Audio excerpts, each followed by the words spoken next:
before, and Dr. Rives Chalmers is going to talk, and we thank you for coming and letting us do the video. Well, I'm glad to have the opportunity. And, where would you like to begin? I'm with you. Beginning, You know, middle, or the end? Anywhere you wish to begin. Well, I brought some notes, so I have got information if I need to give it. The data form says you grew up in Phoenix, Virginia, or you were born in Phoenix, Virginia. In Phoenix. And you came to Georgia at some point. Was it before After or World War after? II. Well, we've got to start with Virginia then. But when you got in the service, what state were you living in? Virginia.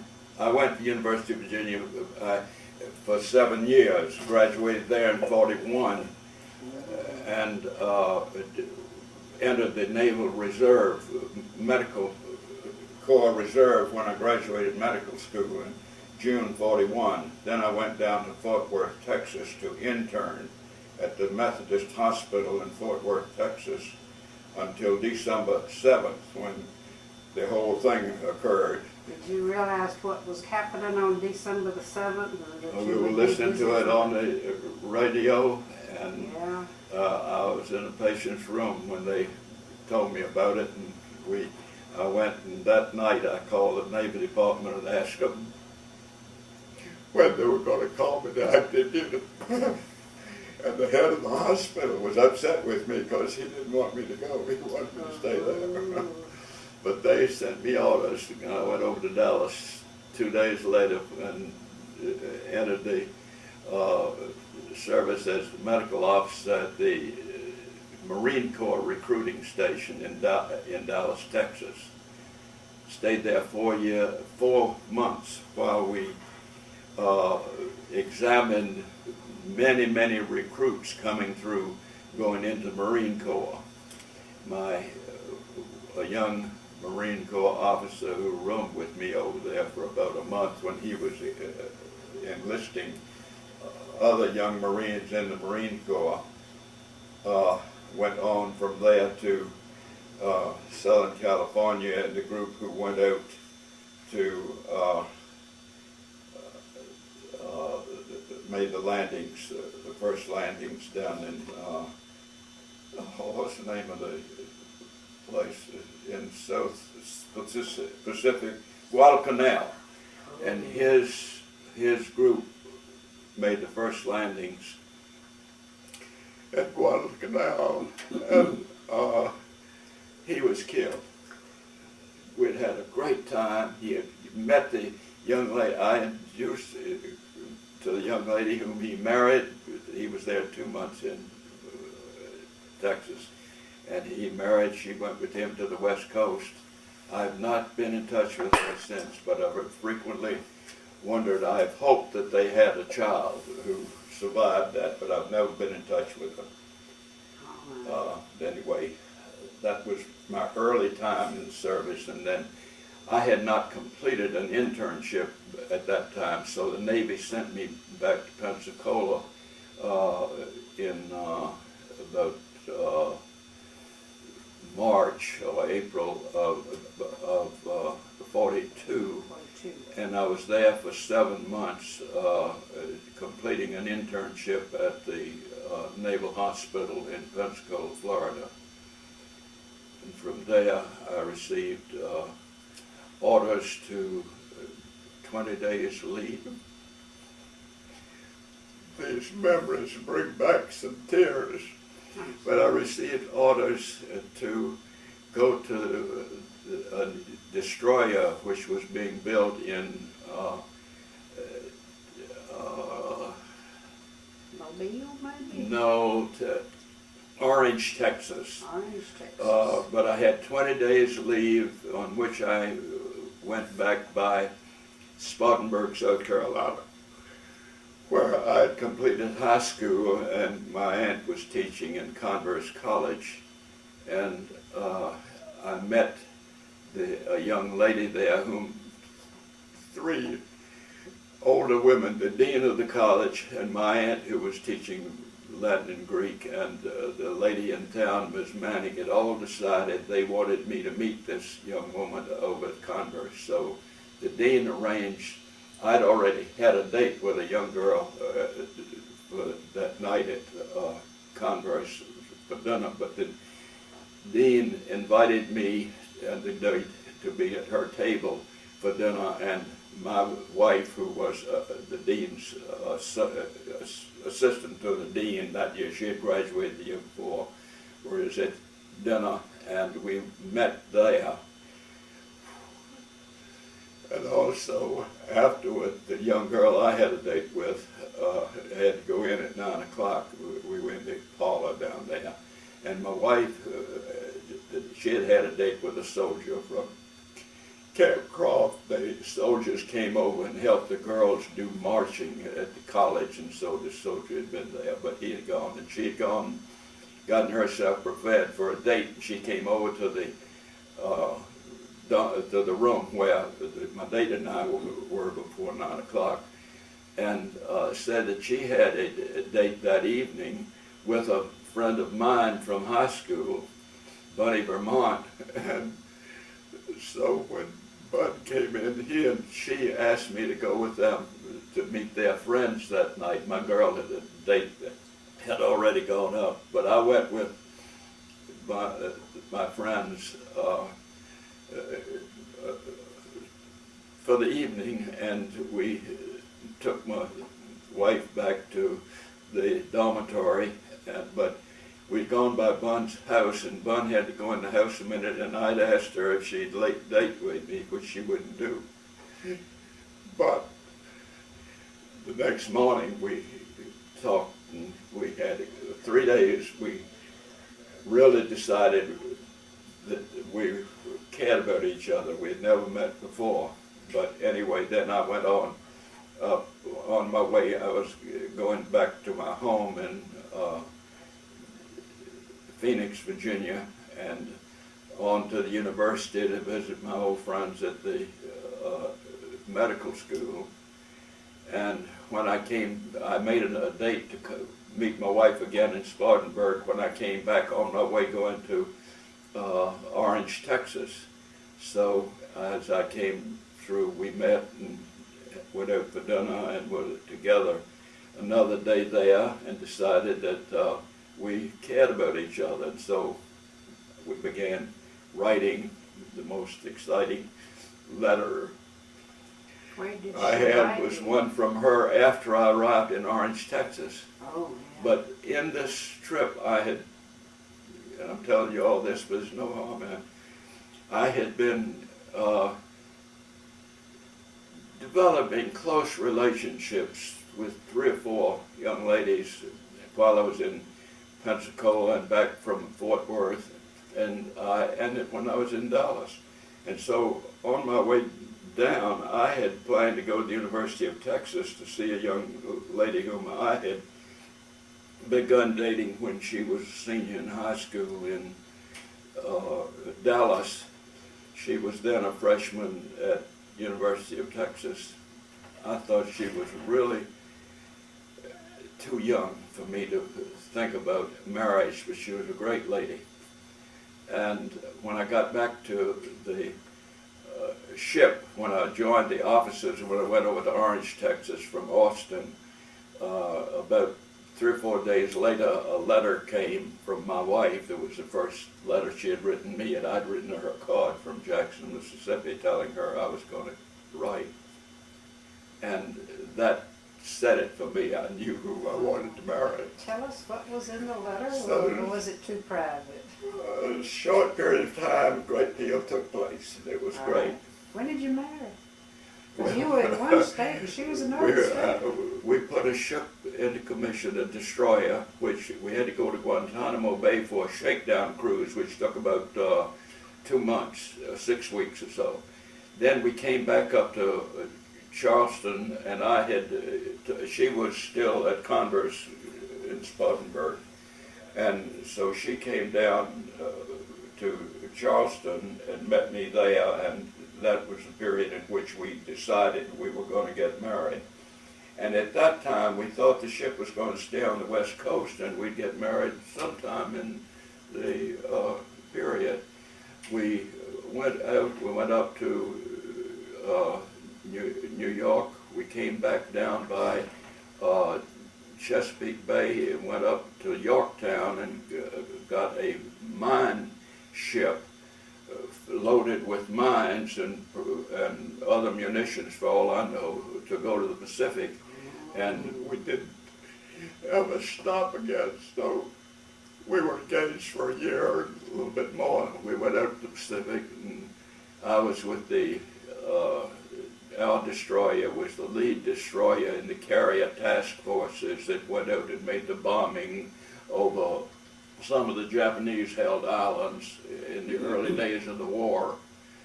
And we operated in and out of Pearl Harbor in those days. We were down in the South Pacific at Bougainville. We covered the landings when the Marines went up from Guadalcanal to Bougainville. Our ship had these anti-submarine patrol in those landings, and then we came back to Honolulu and were there several days while the ships were all gathering. We were going to Tarawa for their first landings. Oh, man. We still had the Commodore who was in charge of all the destroyer squadron who surrounded the larger ships going into Tarawa. And then we covered the landings in Tarawa. We sat offshore there and covered all the landings there. And when that was over, we went down to a little island south of Tarawa called Funafuti, where we spent the Christmas time. And that was probably 43, I can't remember what it's, 43 I think, yeah, and then 44. We went then from Funafuti right after Christmas. We took out going back to Pearl Harbor. Our captain was going to captain the group going into the landings at Kwajalein, and he had to get together with us. We were on a ship, we were a single ship going all the way from Funafuti back to Honolulu, which is about a 4-day trip, and a terrible storm came up, worse one we had all the time out there. And the morning of this, when the storm was heavy, a young seaman began complaining of pain in his right lower quadrant, and I examined him, and it was pretty obvious that he had an acute appendix. At that time, it was sort of a threat to think of having to have an operation on the ship. Because of the storm. But he, I talked with the captain about it, of course, and he assured me he'd get the ship on as steady a course as he could. He'd head right into the big waves. It went up and down like this, but it wasn't doing like this so much. That was tough. When we, and by 3 o'clock in the afternoon, his pain was worse. He was not vomiting. He did not have any fever, but I was sure he had an acute appendicitis. And I told the captain we'd have to operate. And we did. And very fortunately, everything went great. And we got that done very simply. And about 40 years, 30 years later, I heard among the ship's people of this young man who was living now in near Reading, Pennsylvania, where Penn State is. Anyway, he had been in communication. These shipmates, all the guys, the enlisted men, really kept up with each other all through the war. And they told me that he was still in good health. And he and I have been communicating since then, which is 15 so years. And he's still Charlie, waiting. he survived the operation. He didn't even have to lose any, go to the hospital. I thought he might have to go to the hospital ship. He just did fine. He had no problem. And he's surviving today, although he's having problems with his memory as I am these days. Anyway, that was one point that I really pride on my experience out there. Then we went on to Kwajalein with a group, made the landings at Kwajalein, and then from Kwajalein we came back by Pearl Harbor and then went south to Efate, to Havana Harbor in Efate. Efate is a small island in the Dutch, I think it's Dutch East Indies anyway.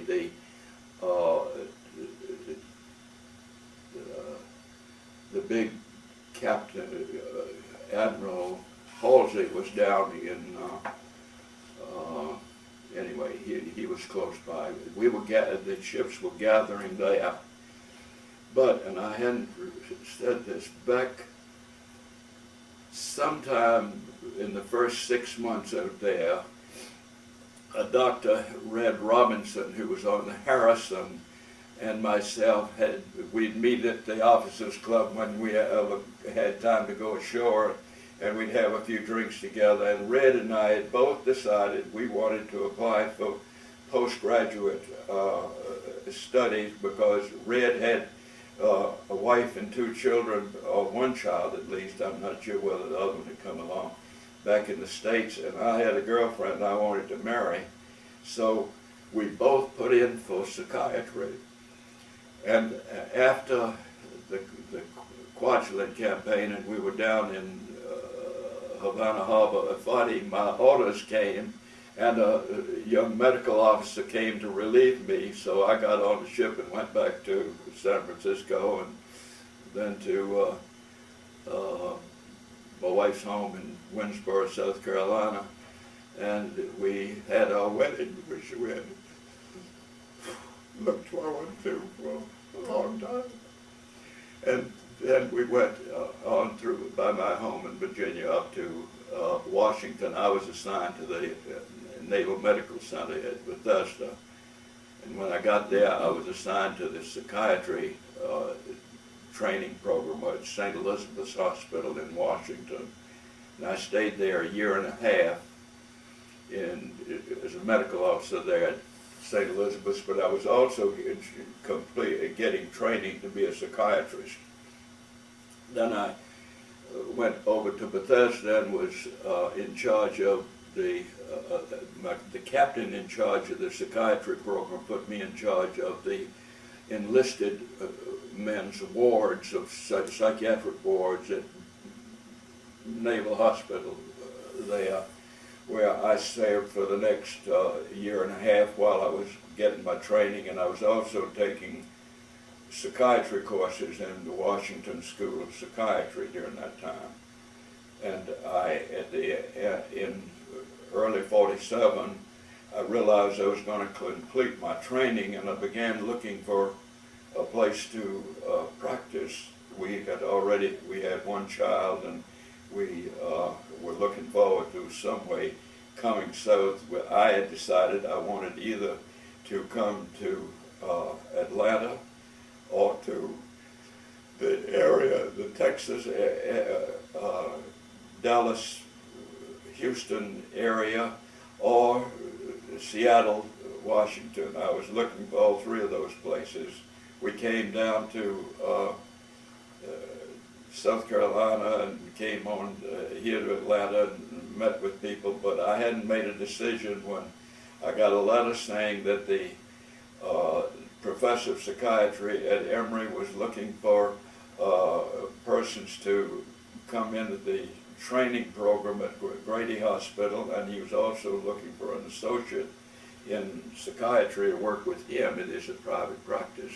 And I said I wanted to be with him in his private practice. And I came down and met with him, and he decided that I was a person he wanted to be. I came out of the Navy then. I left the Navy in March of 47, and came to Atlanta, and we bought a home. My wife was pregnant. We had our second child here, born at Crawford Long Hospital. Lawrence Matthews, who was out down the street neighbor when we bought our house here. We were 2 doors from our obstetrician, and he delivered 4 of our children in the next years here. We lived over on Westminster Way a long time, and then we decided that we move across town, and we moved out Ridgewood Road, where we've been about almost 40 years now. So It's a lovely area. it's a great area. You were in Washington, D.C., I guess, when the war was over. Oh yeah, we were there in 46, it was that September 46, August 46, I guess. We were there when the war with Germany was over first, and the big celebration that was there, and then the war in the Pacific the next year, and Yes. we participated in all those special times. It was such a terrible war. A lot of people thought it would last longer than it did. Well, if we hadn't had the atomic bomb, it would have lasted longer. Boy, that relieved the whole thing. Yes. Yeah, we had men all ready to go into Japan at that time. Everybody remembers where they were that day. Yeah, those were great days. That was just a great period. So you already had your plans for a civilian career. Yeah, I'd been in med school and knew what I wanted to go if I ever got through with the Navy. And when I was making in the spring of my senior year in medical school, we were being recruited by members of the Army into the Army Medical Corps and Navy into the Navy Medical Corps. And I had heard so many stories about the Army, and my uncle, for whom I was named, was killed in France during World War I. And I'd read about the mud and all that the Army soldiers lived in, and I didn't want any part of the Army. I wanted the Navy, and that's the reason it turned out. Yes, you have a lot of memories. Yeah. You want to mention some that are outstanding. I remember the appendectomy during the terrible storm. That really, that I had performed appendectomies. I performed one hysterectomy and other surgical procedures in my internship with supervision in Fort Worth. So I knew how to perform these, and of course I'd had good training in my medical school. I worked as an extern in medical school at the University of Virginia Hospital, so I had learned from the best surgeons there what they were doing. So I had no real problem doing the surgery, although I had not identified that although if the psychiatry hadn't come up in connection with being able to get a postgraduate course and marry my wife, I might have gone on into surgery. But anyway, that was my crowning moment of surgery when and for many years I didn't know how Charlie had gotten along. I went on with other things, but then in the years when the shipmates began to get together, and we finally had some meetings of the whole crew. They are meeting every year now, and somewhere in the country, but I don't go to those meetings. I always went to 2 or 3 of them. But I then realized how much they were in communication with each other, and I began asking about Charlie Sproul. And I found that they were all remembering that day in the specific thing. I've had a letter from one of them right after we began sharing these memories, telling of how the crew had all gathered on the deck outside the medical quarters on board ship where I was doing the operation, and they were all sitting there waiting to see how it came out. Of course, I had no idea that they were, but he was telling me what a relief it was to them when 30 years later, you hear the rest of the story. Yeah. A good memory like that can keep a person going a long time. Well, it's great. And to have him so attached in these recent years. In fact, he's written me so many letters, and all that I found I was not keeping up with all of them. I'd respond after I got 4 or 5 from him at one time, because Charlie had a close attachment to me, and I appreciated it. He's the one on whom I did the operation. When you were in the military, was how keeping in touch with the home folks was done, I guess, by mail? Oh yeah, yeah. That worked primarily all right. mail. Yeah. And then some leave time, maybe. What? Did you have leave time, or were you too busy to go on leave? I didn't know. No, the year we were out there, that was a very active time. I don't know that anyone except people coming out of the war zone had leave when they came back to the States. But during the period out there was no thought of leave. You wanted to get on with what was going on. Yeah, and I don't want to leave anything out. Yeah. Did you have any special awards? No, no. You had no service-related injuries. None. And let me see, photographs. I haven't got any pictures. You know, they couldn't take pictures. I guess Some not. people did have pictures, but I don't have any of those. That's quite a history. I guess when you went in, you didn't know you'd be in so long, but you also had... Well, I was glad to be in as long as was necessary. There was no question in my mind that it was. I'd been watching, as all of us were, in the summer of 1940. Really, I was doing an internship at a baby hospital up from Spartanburg, South Carolina.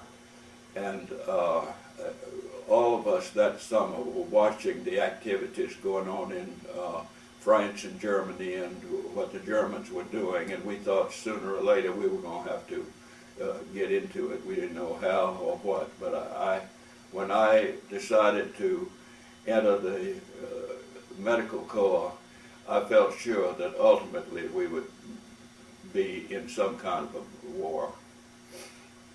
And it turned out that way, of course. When you said the submarines, I thought, uh-oh, you're going to be on the Atlantic. And then you turned around and went to Japan. Yeah, oh boy, Bubba, she'd already made her plans. We were going, if we came into Norfolk, she was coming up, we would go get married there. If we came into Charleston, we would go get married there. But we went down through the Panama Canal and on to the West Coast, and then on to Honolulu. And you've mentioned some town places I've never heard of, like Ifiti and Funifuni. I'll have to look at the map to find those. They're on the map, and Halsey is that admiral's name, who was down. He was at a place south of Ifati. The Havana Harbor is where we were. That's a large bay where the ships gathered in there, and they had protection outside from submarines and so forth, so it was really a protected harbor called Havana Harbor. And at the island, it's a small island called, or maybe it's a town on that larger island where Halsey's headquarters were. Halsey's headquarters were at Espiritu Santo, which was south of where we were. But in any event, that's where it's located down in the South Pacific. Yep, you've seen a few places down there, haven't you? Oh boy. But you know, we didn't really go ashore except for the officers' club. We'd have our drinks and friendship with people.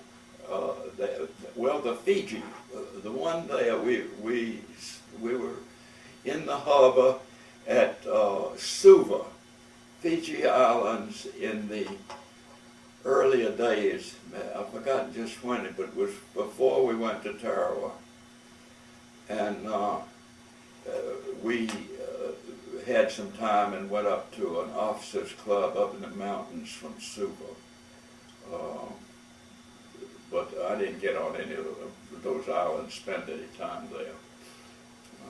I used to hear the home folks, they'd say Tarara. None of them said Tarara, like you said it.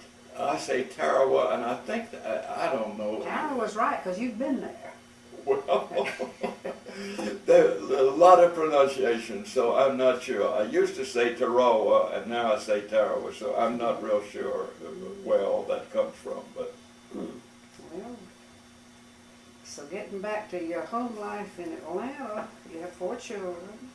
yeah, 5. 5 children. Had one before I got here. 4 after. Do they live in the area? Well, 2 of them. 2 of them are here in town. My youngest son, David, and my younger daughter, Dana, each has their family here in Atlanta. My next daughter, Beth, is in St. Paul, Minnesota. Her husband's got a big position up there. And my son, Rives, my oldest son, is a physician in Los Gatos, California, up from San Jose, up on the mountain. And my older daughter, Alice, has retired from the University of Georgia this past year, and she's now living up in North Carolina at the well-known town up there. These names don't come to me right away, but that's right, she's living up there in North Carolina. Well, we get to keep up with all of them. Yeah, they're spread around, and we enjoy getting together with them. I bet you have grandchildren.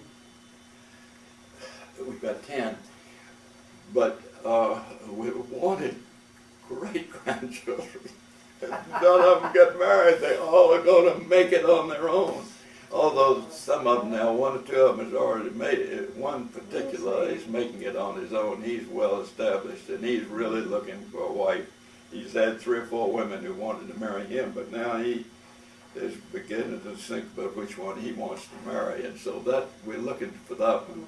And then my 4th or 5th grandchild, anyway, she's graduate University of Georgia, and she is engaged as of now.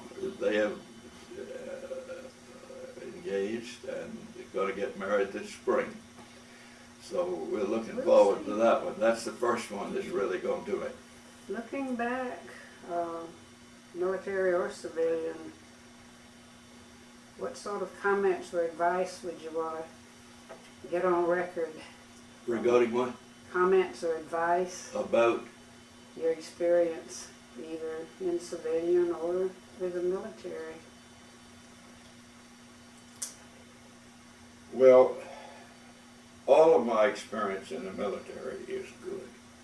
I have no criticism at all, and then some people have struggled with various things, but all my experience with officers, with personnel, I've never run into any situation which I would want to really try to change it. I admire the armed services and all the experiences I've had with them. Those were hard, they were scary times to Well, me. yeah, but they were interesting times, Yes. you know. For instance, we come in and out of Honolulu, of the Halekulani Hotel in Honolulu, it's just a wonderful spot. My wife and I went back there for one of our vacations. When we've been there 3 or 4 times because we went there when we went down to New Zealand. My daughter was in New Zealand, Australia at one time, and we went down there. But anyway, we've had good experiences in many places. And now later years, after our kids were all grown up and through college, we had a motorhome and we traveled all over most of the United States, all through Alaska and over to Nova Scotia, all across Canada and Nova Scotia. We've been over the United States and Canada, and we've been down in Mexico, but this was true, not with the motorhome. We went down with a large group we went down, we flew down, and then we got on a train and went up in the mountains down in Mexico, and then we've been to Mexico City and all, but we've been around, enjoyed all of it. I think you all like to travel.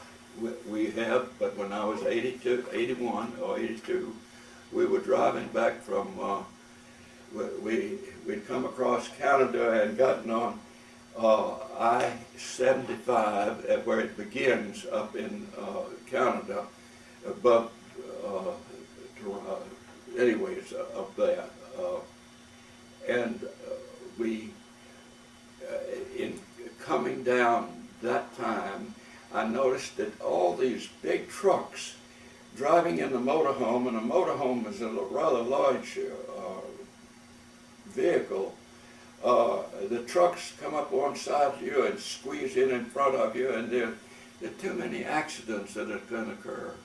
And I told my wife I was not going to drive that thing up there anymore. I finally kept it to 2 years and gave it to my daughter, because and now we drive, we go to Virginia.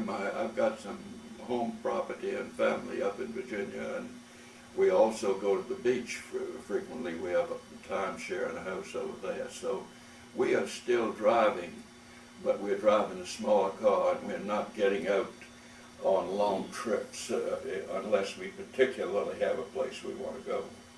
Yes. We don't just go for the fun of it. My wife would like to. She'd like to go up and see the leaves in the mountains, and I show her the leaves in our backyard, which are just like the leaves in the mountains. There's one thing for sure, you've already been. We have been, and got pictures and all that goes with it. Yes. Yeah, many memories. Good ones. Some of them I know are hard, but don't want to leave out anything now, so I want to be sure and thank you for telling us what you did tell us. Well, I appreciate the opportunity to share all this. My kids don't know all this. Well, they Much will. as, and you know, it's really difficult to think of communicating. I have written some things which they will be able to see if they ever choose to look at them, and they would if I've begun to think I'm going to have to put them in a little book and give them all to them and let them read it at their own pleasure, because each time they sit down and we talk about it, but then they've got an appointment, they've got to go, or the many things. Oh, they're so busy when they're They are. They've got their own lives. They're moving on with those. And I still sure wish I had gotten biographies from all of my parents who are not here to give me the biography. And you need to keep those records, that's for sure. My wife and I feel that although we have some material from each of our parents, I didn't record it from my parents, but I do have records of it too. Yeah, we've got some so that they can know something about it. And then we have books about some things, but anyway. Yeah, it's all family. Well, I want to thank you so much. And I appreciate you being interested and having an opportunity to talk about this. I've never put all this down anywhere. Well, I hope you do. I've got, I hope, Francis said I'll get a copy of what you Well, that's true. come out with, and that may be better than anything. You know, my handwriting wouldn't get any of it done. They wouldn't read it if I had it. And my typing is pretty good, but and I've got a lot of stuff typed about various things. But talking like this is more easily done than it is sitting down and talking to them and having to explain to them what these things mean and where they were and so forth. I guess I could record here the length of service in the U.S. Navy. Well, From what year to what year? I was on active duty from December 9th, 41 to March of 1947. March 47, 1947. December 9, and Pearl Harbor's December 7. They didn't waste any time calling. That's right, I called them. I see. But they didn't, they sent me orders too. They told me just wait, I was gonna get orders. Yeah. Well, 41, how many years ago was that? 2009, 59, something maybe. 4 and 9. It was You've 6 got years. 13. What's, It was 6 years, yeah. yeah. 41, 42, no, 42, 43, 44, 45, 46, 47, 48. Yeah. Well, we're glad you came to Atlanta. Well, Settle I'm in. glad I came to Atlanta, and Atlanta's been good to me. So it's worked out very well. This way all our children are born, and most of them, except Dallas Scott, born in Washington. The first one. And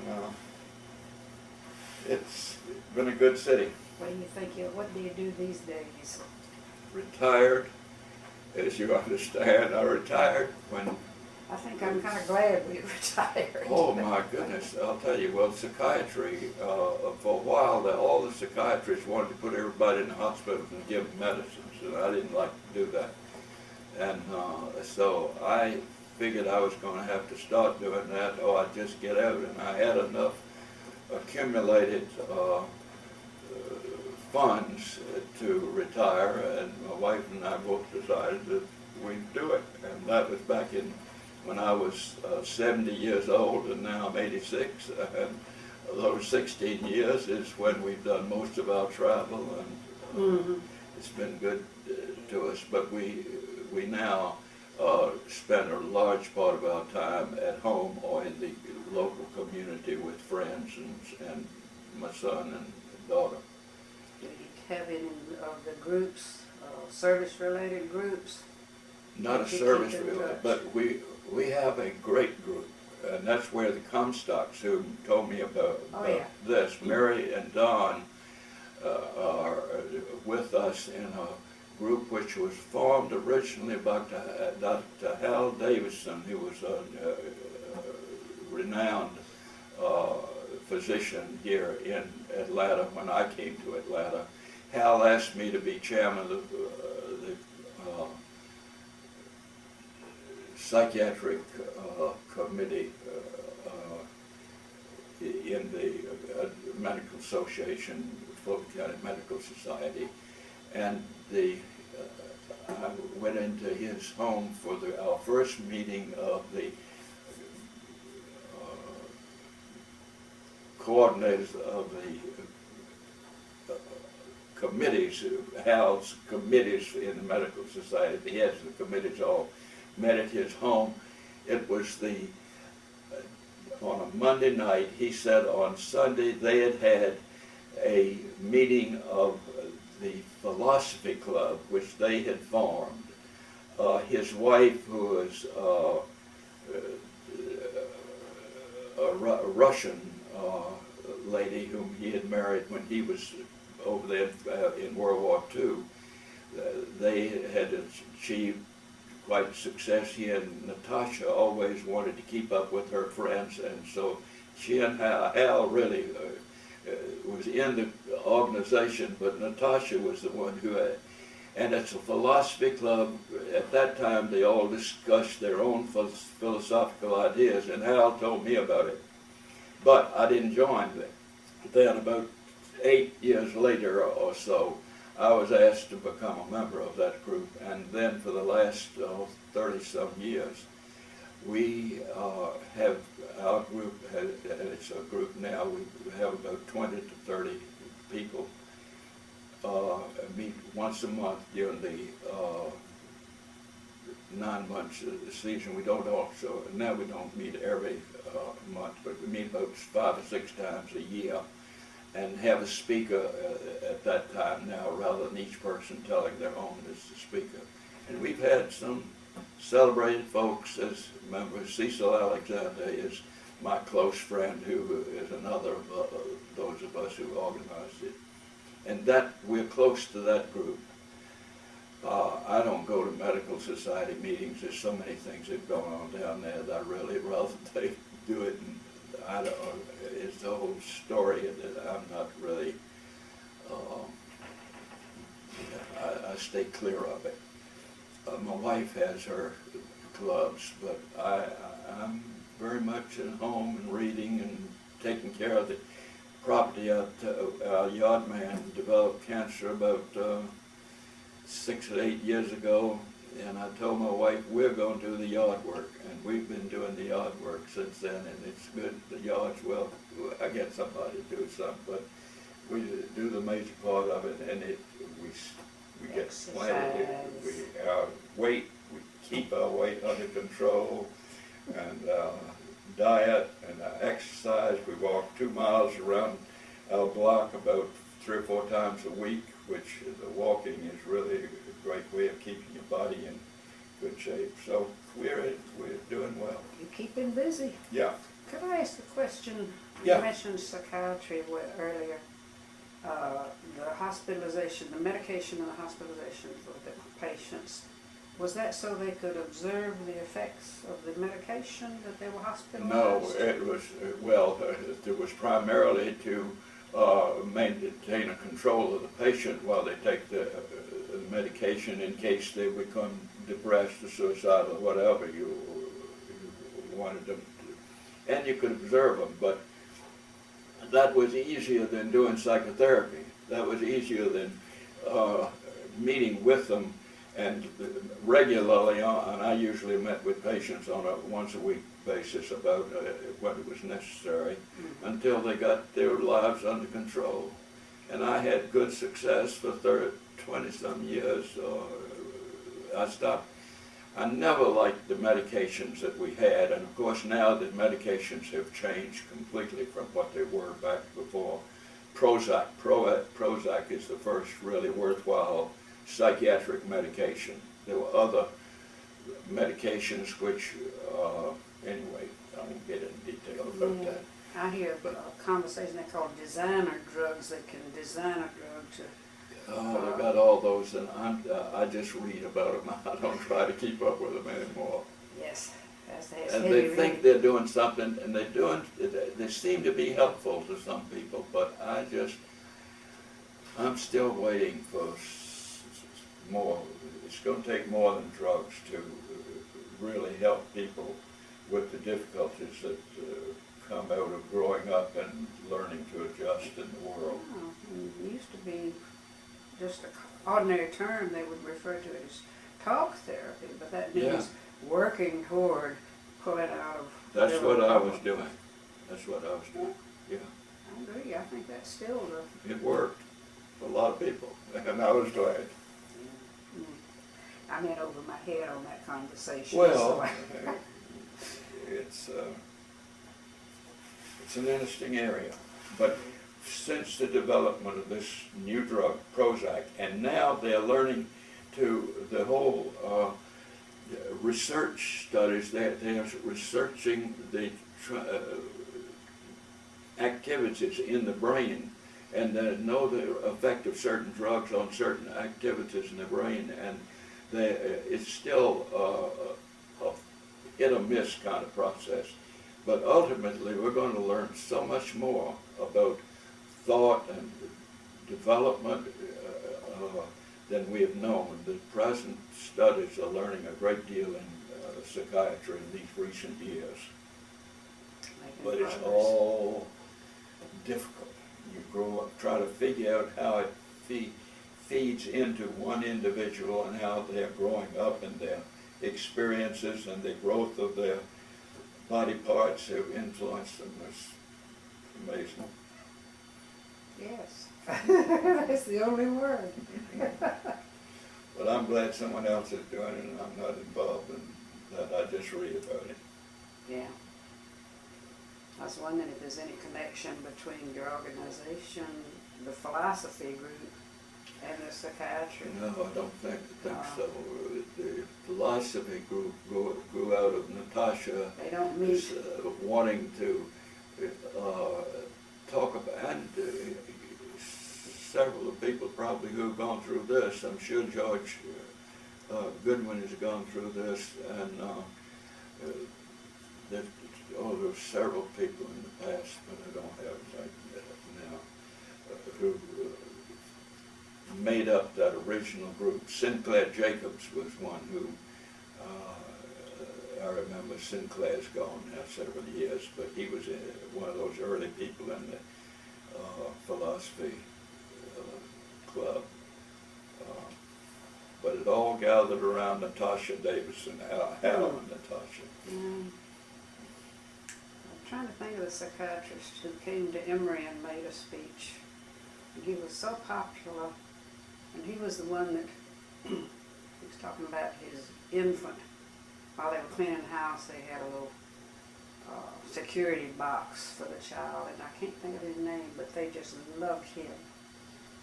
And they came, there was college students came to hear the speech, and they were sort of,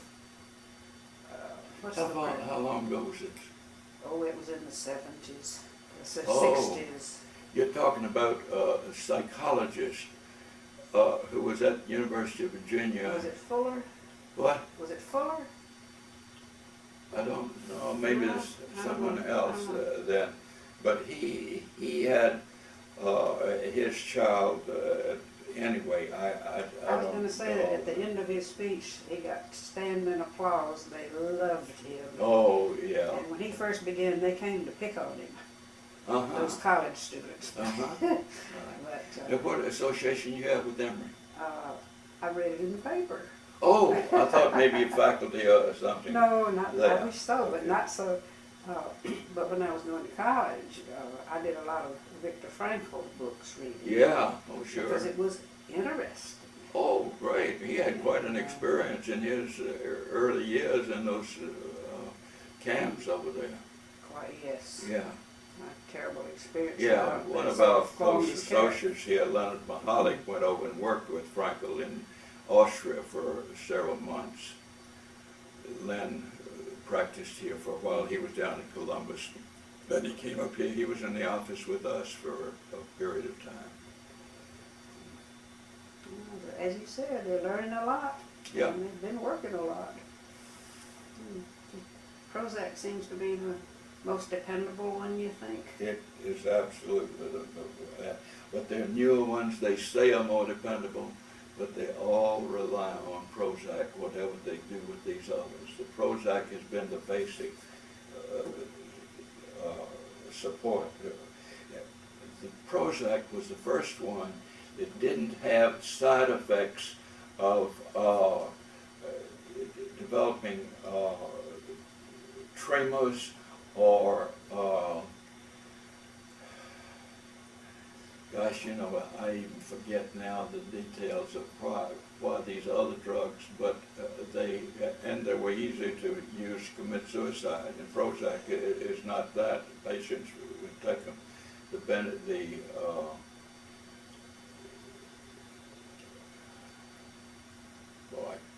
barbiturates. So many people, if you gave them barbiturates, they might decide that they wanted to take more of them than they were taking, and it created problems. There's various things in that. Anyway, the world is moving on, and even in psychiatry, we're learning a great deal. Maybe that's because there's a lot there to learn. Well, oh, there is. Oh, so much there to learn. Yeah, I've learned some today. I appreciate you helping me get to this. And I'm glad, I'm gonna look forward to hearing more about some of the reports. Are y'all gonna get a tape or a book? These, I know